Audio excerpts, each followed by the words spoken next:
थोड़ा सा जल्दी करेंगे। ये शाया का ही सेक्शन हम फाइनल से लेट हो रहे हैं।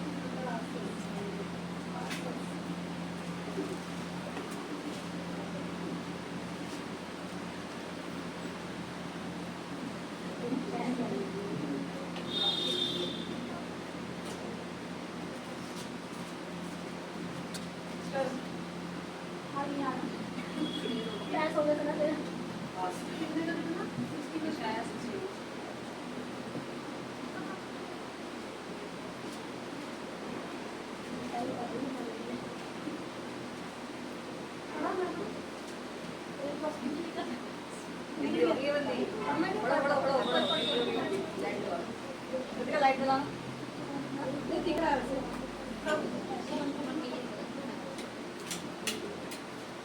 उद्धार का संदेश।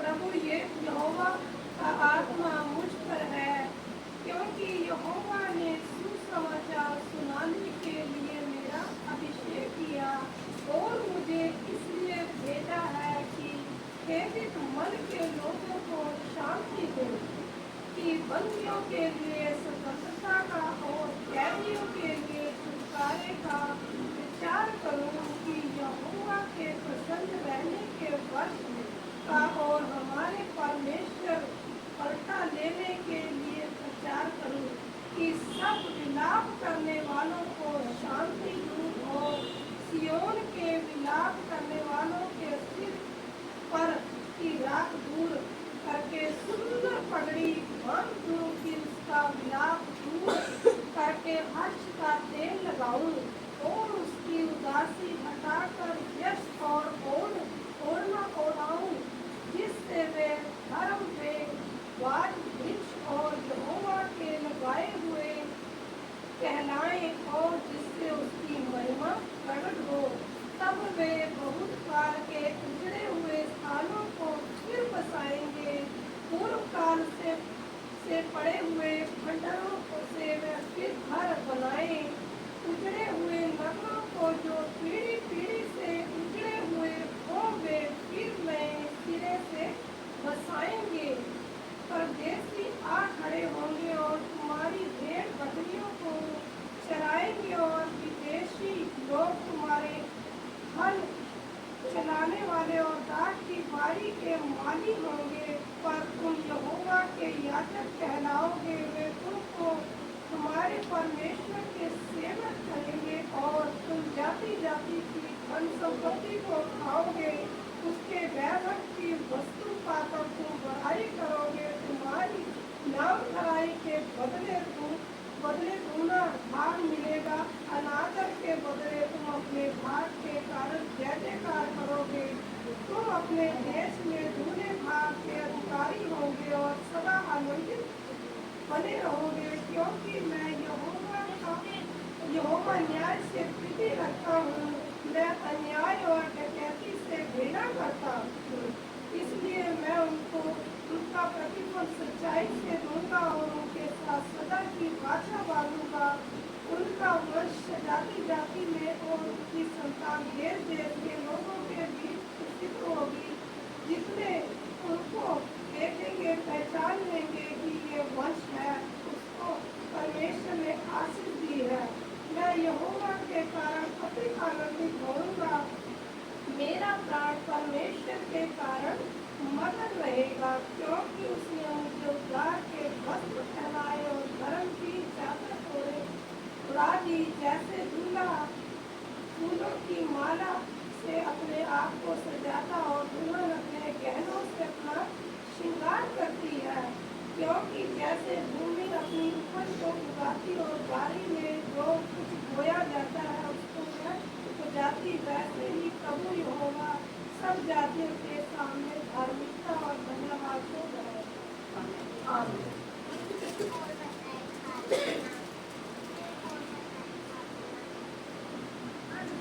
उद्धार का शुभ संदेश। प्रभु यहोवा का आत्मा मुझ पर है, क्योंकि यहोवा ने सुसमाचार सुनाने के लिए मेरा अभिषेक किया और मुझे इसलिए भेजा है कि खेदित मन वालों मन के लोगों को शांति दूं, कि बंदियों के लिए स्वतंत्रता का और कैदियों के लिए छुटकारे का प्रचार करूं। किसके लिए कहा जा रहा है? ये यशाया की भविष्यवाणी है और ये यीशु मसीह के लिए, यीशु मसीह के लिए यहाँ पर गई थी। और आज के टाइम पे ये वचन हम सब के ऊपर है। बोलते परमेश्वर का आत्मा मुझ पर है, क्योंकि यहोवा ने सुसमाचार सुनाने के लिए मेरा अभिषेक किया। यीशु मसीह के द्वारा मत्ती 28 अध्याय के अंदर क्या कहा गया कि जितने भी लोग हैं सबकी क्या है? ड्यूटी है। महाआज्ञा जो दी गई उसके अंदर 19, 20, 21 के अंदर सबको कहा गया कि आप सुसमाचार सुनाएं।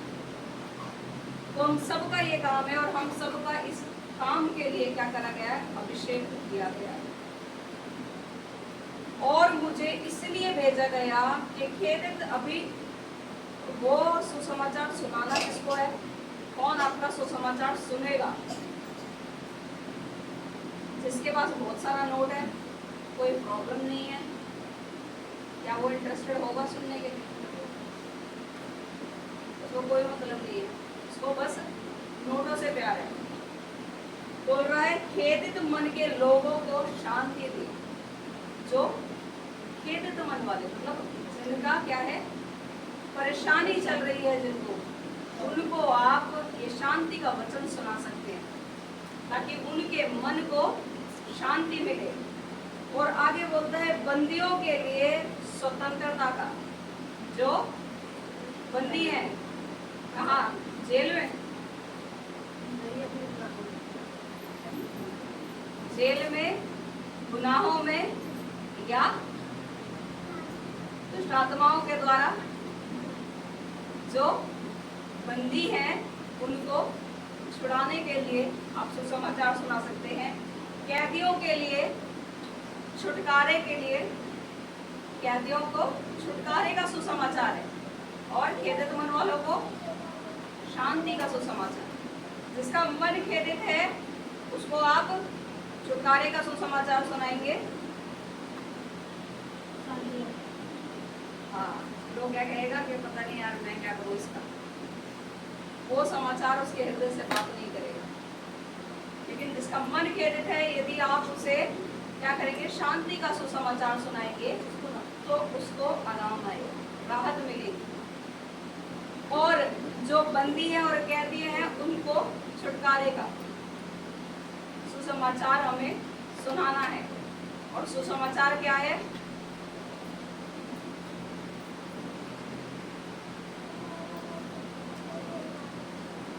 सुसमाचार क्या है?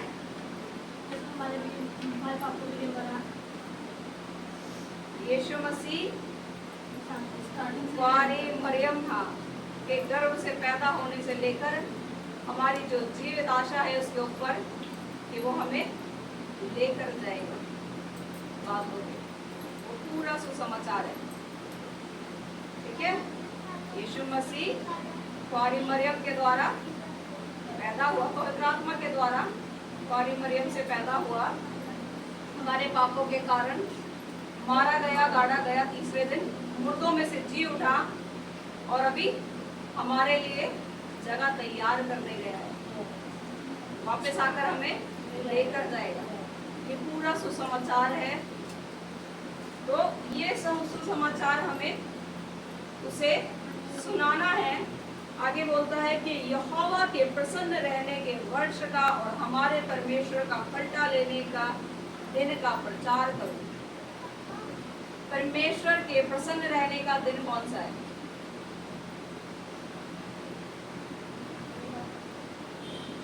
कौन सा? शनिवार? नहीं संडे।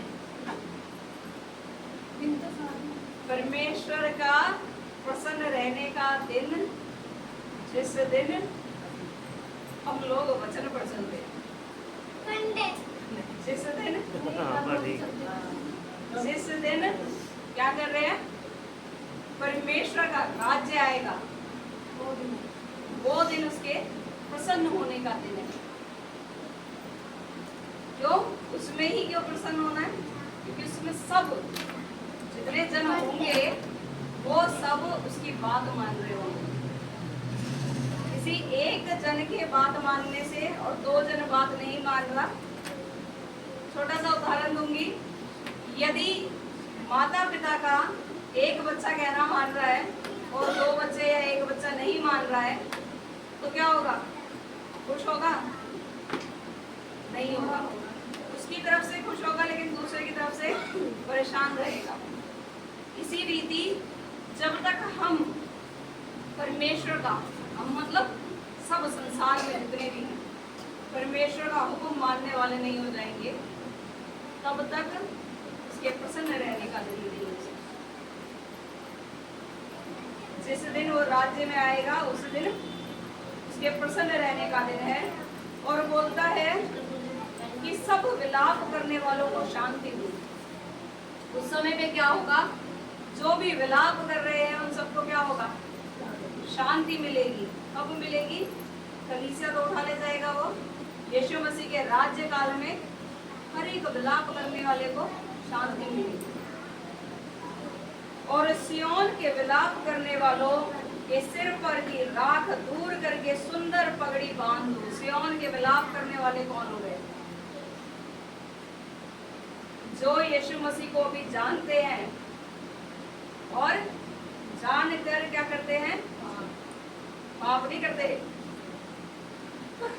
जानकर उसकी तरफ बढ़ रहे हैं, उपवास रख रहे हैं, सब कुछ कर रहे हैं, विलाप कर रहे हैं कि खुदा इनको बदल, बाकी लोगों को बदल। प्रार्थना करते हैं और लोगों के लिए रो रो के दुआएं कर रहे हैं। उनके सर पे से वो राख हटाकर सुंदर पगड़ी बांधेगा। मैं कुछ 2-3 दिन पहले एस्तर की स्टोरी पढ़ रही थी। एस्तर, मुर्दकई ने एस्तर को बोला जब वो रानी बन गई, कहता तू ये मत समझियो तो रानी बन गई तो तू बच जाएगी। उसने हुक्म दिया है सब यहूदियों को मार डाला जाएगा। एस्तर ने कहा 3 दिन के लिए मैं भी टाट पहनूंगी, सर पर राख रखूंगी, तुम लोग भी ऐसा ही करना, पूरे यहूदियों में बोल दो। मतलब उपवास रखना। उपवास रखने के लिए क्या कह रहा है? कह रहा है सर पर टाट पहनने के लिए कह रहा है, उपवास रखने के लिए कह रहा है। पहले जब भी कोई उपवास रखता था तो क्या करता था? टाट ओढ़ता था और सर पर राख लगाता था और राख पर ही बैठता था। मतलब क्या है इसका? बहुत समय से इच्छा थी पूछने की और आज मौका मिल गया। मतलब क्या है इसका? हाँ जी, हाँ जी।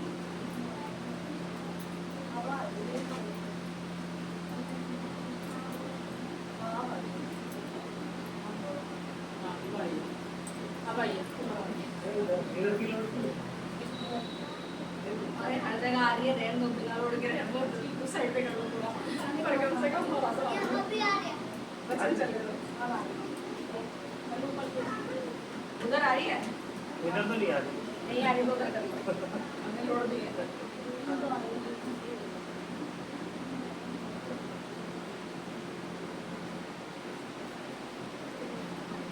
अभी आ रही है? ऐसे एक पसीना ही आता है। आगे खड़ा कुर्सी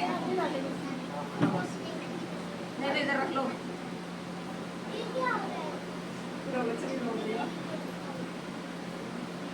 अजी टाट पहनने के लिए मैंने पूछा था, टाट पहनने का मतलब क्या है? हमारे सारे ऐशो आराम को, हमारी सारी सुविधाओं को दरकिनार कर कर कहाँ बैठना है? परमेश्वर की हजूरी में बैठना।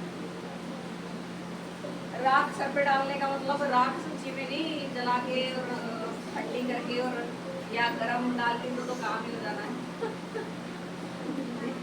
राख सर पे डालने का मतलब हमने सब चीजें त्याग रखी है सभी के लिए।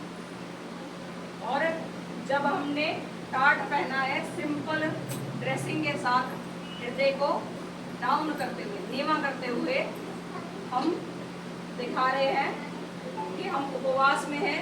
जो लोग विलाप कर रहे हैं उनके लिए क्या करेगा परमेश्वर, सुंदर पगड़ी बांधेगा कि उनका विलाप दूर करके हर्ष का तेल लगाऊं। उनके विलाप को दूर करके क्या करे, हर्ष का तेल। ये हर्ष का तेल कौन सा है? अभिषेक का तेल जो होता है, तेल अभिषेक पर लगाया जाता है, तो अभिषेक का तेल है वो लगाया जाए, मतलब कि हमारा अभिषेक करेगा। आगे बोलता है और उनकी उदासी हटाकर यश का ओढ़ना उड़ाओ। उनकी उदासी को हटाकर, उदास क्यों थे? क्योंकि विलाप कर कर प्रार्थना कर रहे थे। उस परेशानी को, उन चीजों को दूर कर कर क्या करेगा, हर्ष का, खुश होने का ओढ़ना उड़ाएगा, जिससे वे धर्म के 5 वृक्ष और यहोवा के लगाए हुए कहलाएंगे। जिससे क्या होगा, सब जानेंगे कि वो यहोवा के जन हैं और उसकी महिमा प्रकट हो, परमेश्वर की महिमा प्रकट हो। तब वे बहुत काल के उजड़े हुए स्थानों को फिर बसाएगा। बहुत समय से जो उजड़े हुए स्थान थे उनको क्या करेगा, फिर बसाएगा। बहुत अच्छा उदाहरण याद आया, इराक ने खुदा को ग्रहण किया। इराक ने थोड़ा अच्छी तरह से, इराक इतना ज़्यादा डेवलप नहीं है, और इराक के अंदर ऐसा हुआ, मोमडन लोग ज़्यादा हैं, मुस्लिम लोग ज़्यादा हैं, लेकिन उसके अंदर ऐसा हुआ कि धीरे धीरे बहुत सारे लोगों ने एकदम से यीशु मसीह को ग्रहण किया। मोमडन कंट्री के अंदर सडन चेंज आया कि उन्होंने क्या कर दिया, यीशु मसीह को रातों रात ग्रहण किया। और एक दो बंदों ने नहीं, बोलते हैं बड़ी भीड़ ने। तो जो उजड़े हुए स्थान थे वो उनको भी क्या करेगा, फिर से बसाएगा। आगे बोलता है पूर्व काल से पड़े हुए खंडरों में वे फिर घेरे बनाए, घर बनाएंगे। उजड़े हुए नगरों को जो पीढ़ी पीढ़ी से उजड़े हुए थे वे फिर नए सिरे से बसाएगा। वो नगर जो पीढ़ी पीढ़ी से उजड़े हुए थे, बहुत समय से उजड़े हुए थे, हमारे तो कोई नगर नहीं उजड़े हुए, कोई नगर। जो लोग हमारे, जो खुदा को नहीं जानते वो उजड़े हुए ही, जो खुदा को नहीं जान रहे हैं वो जुड़े हुए ही हैं भैया। खुदा, क्योंकि जब हमने कहाँ पढ़ा था, उत्पत्ति के अंदर पढ़ा, बोलते आदि में परमेश्वर ने आकाश और सृष्टि की रचना करी। वहां पर सृष्टि सुनसान और बेडोल पड़ी थी। जब यीशु मसीह हमारे जीवन में नहीं होता तब हमारा जीवन सुनसान और बेडोल होता है। उसका कोई ढंग नहीं है चलने का, कोई सिस्टम नहीं है हमारा चलने का। लेकिन जब हम यीशु मसीह को जान जाते हैं तब हमारे जीवन का एक उद्देश्य बन जाता है, एक सिस्टम हमारे जीवन के अंदर आ जाता है। हमारे जीवन के अंदर बहुत बदलाव आ जाता है। और जानते कब तक नहीं है, जब तक परमेश्वर ना कह दे उजाला हो, तब तक हमारे जीवन में उजाला नहीं आ सकता। तो आगे बोलता है परदेसी आ खड़े होंगे और तेरी भेड़ बकरियों को चराएंगे और विदेशी लोग तुम्हारे हल चलाने वाले और दाख की बारियों के माली होंगे। ऐसा क्या होगा? विदेशी से क्या समझ रहे हो? परदेसी तो समझ गए, विदेशी से क्या समझ रहे हो? अमेरिका वाले। काफी लोग सिर्फ विदेशी से यही सोचते हैं, अमेरिका वाले अगर नाइजीरिया से कहीं और से आएगा तो वो नहीं है। वो भी विदेशी है ही, वो भी फॉरेनर ही है।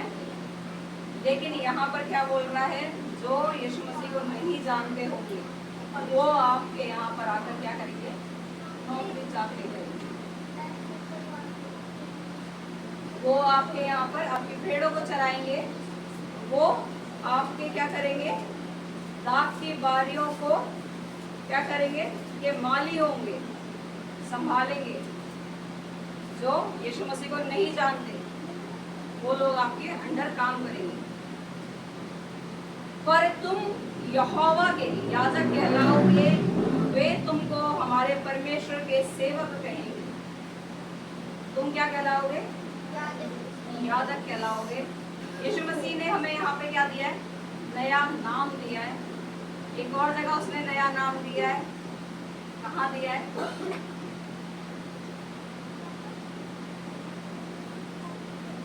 एक और जगह यीशु मसीह हमें नया नाम देगा, कहाँ देगा, हाँ जी, प्रकाशित वाक्य के अंदर क्या करेगा, हमें नया नाम दिया जाएगा। यहाँ पे जो भी आपका नाम है उससे नहीं, यीशु मसीह आपको वहां के लिए नया नाम देगा। तो यहाँ पर क्या कह रहे हैं, आप उसके याजक कहलाएंगे और वो आपको नया नाम से पुकारेगा। और तुम जाति जाति की धन संपत्ति को खाओगे, उनके वैभव की वस्तुएं पाकर तुम बढ़ाई करोगे। पिछले दिनों कल ही एक भाई से बात होती थी। खुदा में वो भाई थे, खुदा से अभी तो लगते ही नहीं खुदा में, बोलते मैं मूर्तियों के आगे दीवा जला रहा हूँ, बस पूजा नहीं कर रहा, सर नहीं झुका रहा, मथा नहीं टेक रहा, दीवा जला रहा हूँ। किसी ने बोला है मुझे, इसलिए मैं जला रहा हूँ।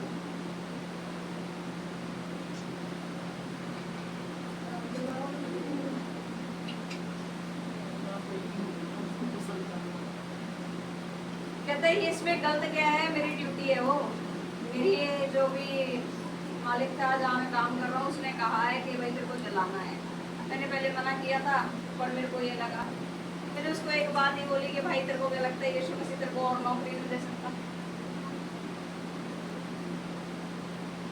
या और इंतजाम नहीं कर सकता, जो तूने इतना घटिया कदम उठाया, मेरी नजरों में तो बहुत बेकार घटिया कदम ही है, इसलिए बोल रही हूँ ये इतना बड़ा कदम तूने उठा लिया। कहता मैं क्या करूँ, नहीं वो करूँगा तो परेशानी हो जाएगी। तो वहां पर क्या करना चाहिए था,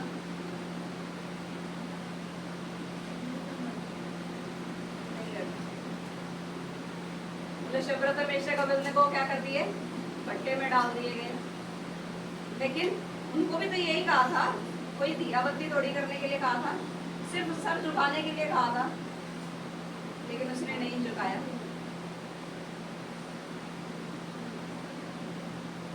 इससे बेहतरीन क्या होता, उसके नाम से पढ़ जाओ और वो उत्तम है।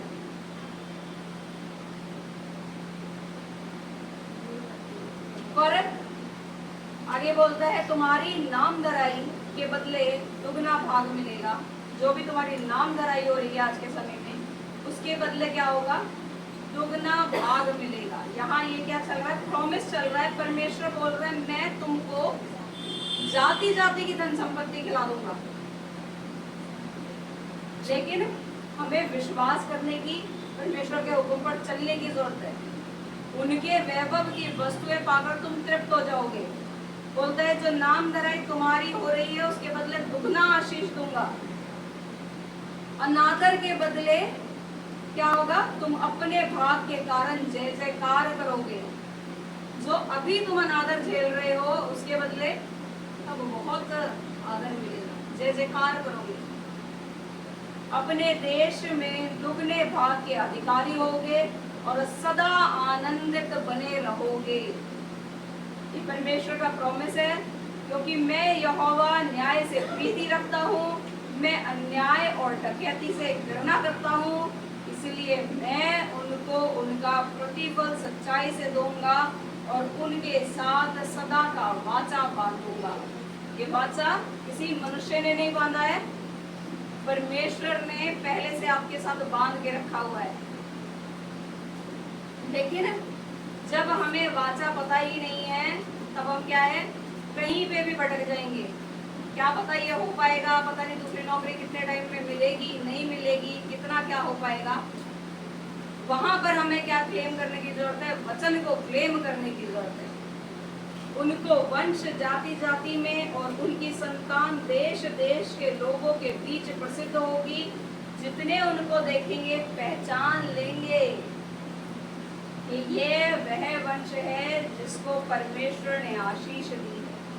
इतनी बड़ी बात परमेश्वर ने कहा है कि जितने उसको देखेंगे क्या कर लेंगे? इसकी महिमा होगी, खुदावन की महिमा। जितने उसको देखेंगे सब खुदा की महिमा करेंगे और वो तुम्हें हाथों में से उठाकर तख्त बिठाना जानता है। बोलता है आगे, मैं यहोवा के कारण अति आनंदित होऊंगा, मेरा प्राण परमेश्वर के कारण मग्न रहेगा, क्योंकि उसने मुझे उद्धार के वस्त्र पहनाए और धर्म की चादर ऐसे उड़ा दी जैसे दुल्हा फूलों की माला से अपने आप को सजाता है और दुल्हन अपने गहनों से अपना श्रृंगार करती है। तो कहाँ के लिए तैयारी है? स्वर्ग के लिए दुल्हा अपने आप को तैयार कर चुका है। अब बारी दुल्हन के श्रृंगार की है और दुल्हन क्या करे? अपना श्रृंगार बढ़िया से करे।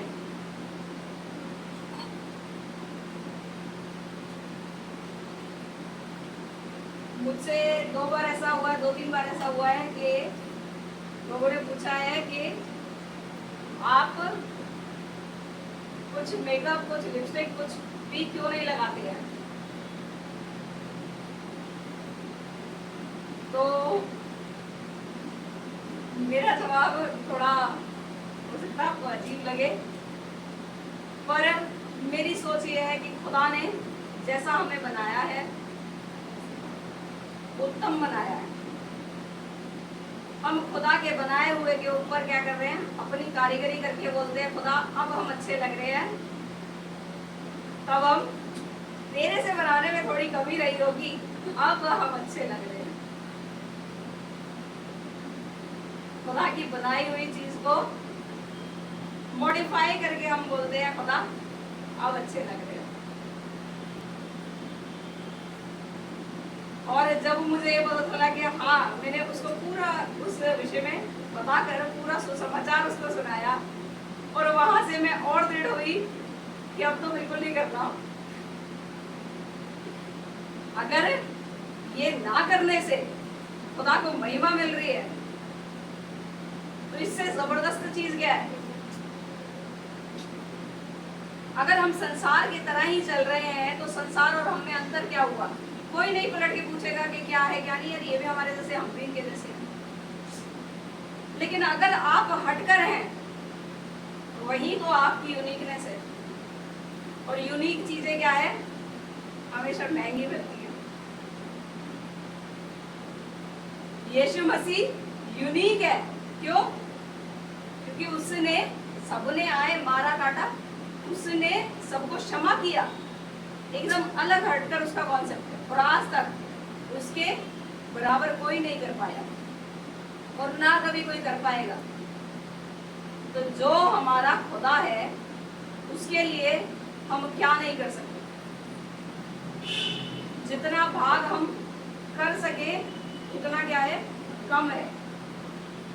मेरा कारण बताने का ये नहीं था कि मैं अपनी बड़ाई करूं, पर मेरा कारण ये था कि खुदा हमें जिस तरह से बनाता है, यदि आपको लगता है कि हमें हमारे अंदर किसी चीज की कमी है तो उतना खुराक दीजिए अपने आप को, उतना खाइए पिए, क्योंकि जो अंदर से आएगा नेचुरल होगा। और उतना क्या कीजिए? कलाम को जबरदस्त तरीके से पढ़िए। ऐश्वर्या राय थी, ऐश्वर्या राय क्या था, टीवी में जब दिखती है तो बहुत गोरी दिखती है ना? टीवी में जब दिखती है तब बहुत गोरी दिखती है, लेकिन जब आप उसको रूबरू, कोई भी हीरोइन है उसको आप रूबरू देखोगे, उसका कॉम्प्लेक्शन डार्क है, गलती से बारिश आया। उसका कॉम्प्लेक्शन डार्क है। खुदा ने उसके नैन नक्श जो बनाए हैं, वो जब हम कॉम्पिटिशन में जाते हैं ना, वो मिस वर्ल्ड का, मिस यूनिवर्स का टाइटल आता है, उसके अंदर वो किस बिहाफ पे देखते हैं, नैन नक्श के बिहाफ पे अवार्ड दिया जाता है, ना कि कलर के बिहाफ पे। और यहाँ पर इंडिया के अंदर कलर की कैटेगरी से मापा जाता है। इंडिया के अंदर भी, बाहर भी ऐसा ही है, विदेश में भी ऐसा ही है। तो ऐसा नहीं है, खुदा ने जिसे गोरा बनाना है गोरा बनाएगा, जिसे काला बनाना है काला बनाएगा। खुदा चाहे तो काले को गोरा कर सकता है और गोरे को काला भी कर सकता है। खुदा की महिमा हो। इंसान काला हो जाए बोल रहा, तो दिल का काला नहीं। हालेलुया। बोले मन का काला नहीं होना चाहिए, इंसान लास्ट में क्या होना है, काला ही होना है। चाहे आप चलकर मरो, चाहे आप दबकर मरो, दफना दे, आपको क्या होना है, शरीर में काला ही होना है।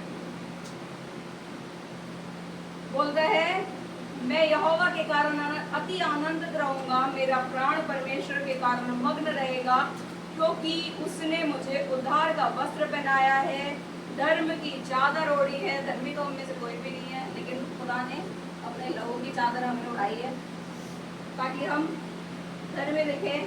और दूल्हा फूल माला से अपने आप को सजाता है और दुल्हन गहनों से, क्योंकि जैसे भूमि अपनी उपज को उगाती है और बाड़ी में जो कुछ बोया जाता है उसको वह उपजाती है, वैसे ही प्रभु यहोवा सब जातियों के सामने धार्मिकता और धन्यवाद को बढ़ाएगा। प्रभु यहोवा किसको बढ़ा रहे हैं, धार्मिकता को। और जो हम धन्यवाद करेंगे, जिन चीजों के पीछे हमने धन्यवाद किया है, वो क्या हो जाएगा, बढ़ती चली जाएगी। यदि हमने धन्यवाद नहीं किया, खुदा ने तो मुहैया करा दिया, और हमने धन्यवाद नहीं किया, तो क्या हो जाएगा,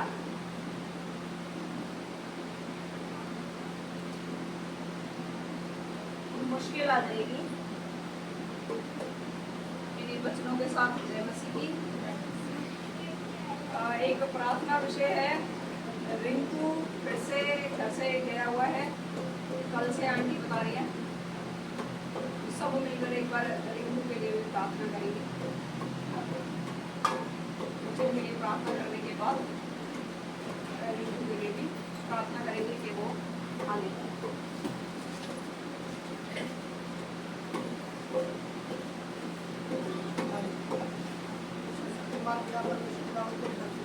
धन्यवाद करता हूँ खुदा, सबसे वचन की तलवार भेजी मेरे खुदा।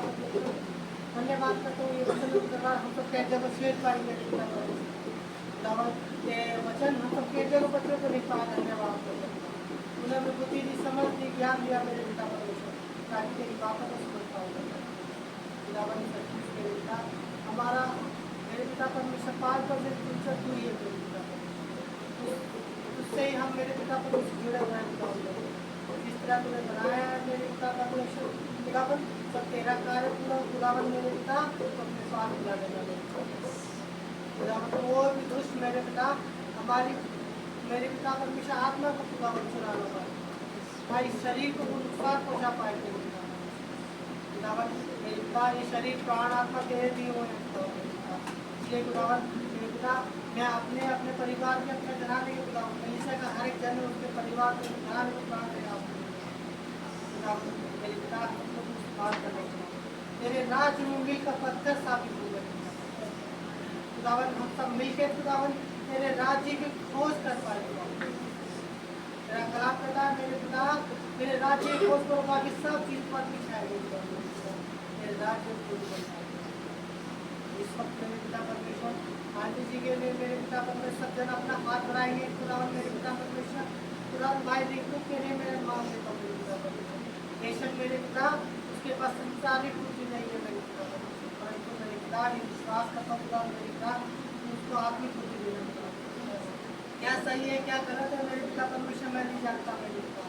इस कारण वो वर्ष घर से निकला खुदा वो भी मैं नहीं जानता मेरे पिता परमेश्वर, परंतु तू सब जानता है खुदावन, जो भी तेरी पवित्र आत्मा मौजूद थी मेरे पिता परमेश्वर।